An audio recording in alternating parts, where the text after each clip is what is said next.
मऊगंज जिले में पंचायत और ग्रामीण विकास विभाग से जुड़ा एक ऐसा मामला सामने आया है जिसने पूरे सिस्टम पर गंभीर सवाल खड़े कर दिए हैं। आरोप है कि जिन मेडिकल स्टोर्स का काम लोगों को दवाइयां देना है, वहीं अब पंचायत निर्माण कार्यों में मिट्टी, गिट्टी, मोरम और बालू, लोहे की सप्लाई की जा रही है।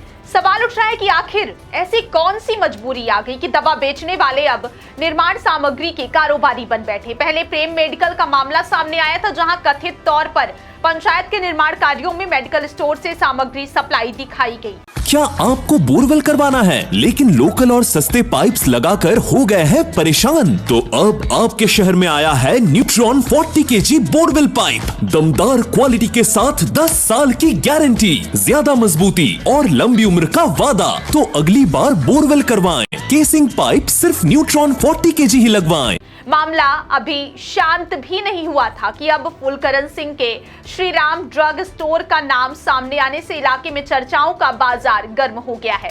आरोप है कि अमरती ग्राम पंचायत में हुए निर्माण कार्यों में भारी मात्रा में गिट्टी, मिट्टी, बालू और लोहे की सप्लाई इसी मेडिकल स्टोर से दिखाई गई है। अब जनता पूछ रही है कि जहां मरीजों को दवा मिलनी चाहिए, वहां आखिर ट्रैक्टर और डंपरों से बालू गिट्टी का कारोबार कैसे चल रहा है। ग्रामीणों का कहना है कि पंचायत और ग्रामीण विकास विभाग में इन दिनों अजब गजब खेल चल रहा है।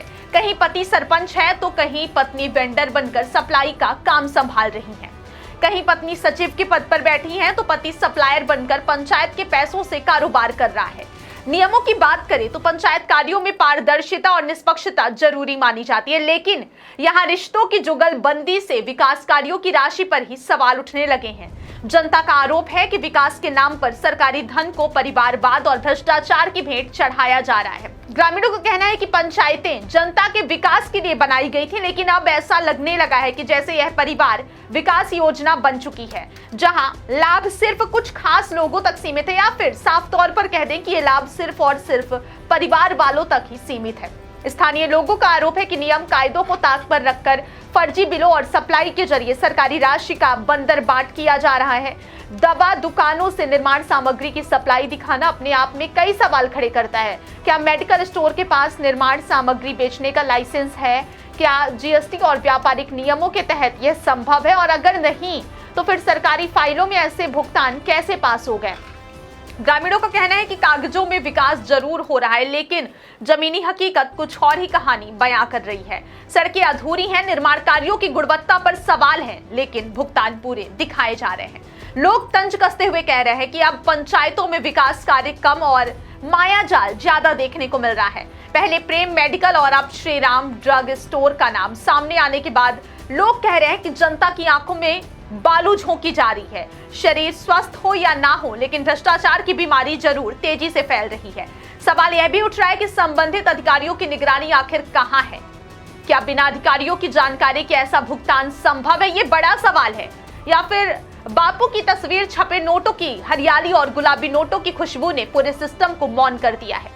अगस्त क्रांति मंच ने इस पूरे मामले को लेकर नाराजगी जाहिर की है।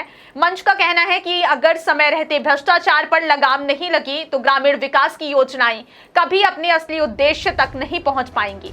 मंच ने आम जनता से अपील करते हुए कहा है कि आप अपने अधिकारों को समझिए, पंचायतों में होने वाले खर्च का हिसाब मांगिए और भ्रष्टाचार के खिलाफ आवाज उठाइए, क्योंकि जब जनता सवाल पूछना शुरू करती है तभी व्यवस्था बदलने की शुरुआत होती है। मऊगंज जिले का यह मामला सिर्फ एक पंचायत या फिर एक मेडिकल स्टोर का नहीं है, बल्कि पूरे सिस्टम की कार्यप्रणाली पर सवाल खड़े करता है। अगर दवा की दुकानों से बालू और गिट्टी बिकेगी, रिश्तेदार ही सप्लायर बनेंगे और विकास की राशि पर परिवारवाद हावी रहेगा, तो फिर गांवों का विकास आखिर कैसे होगा?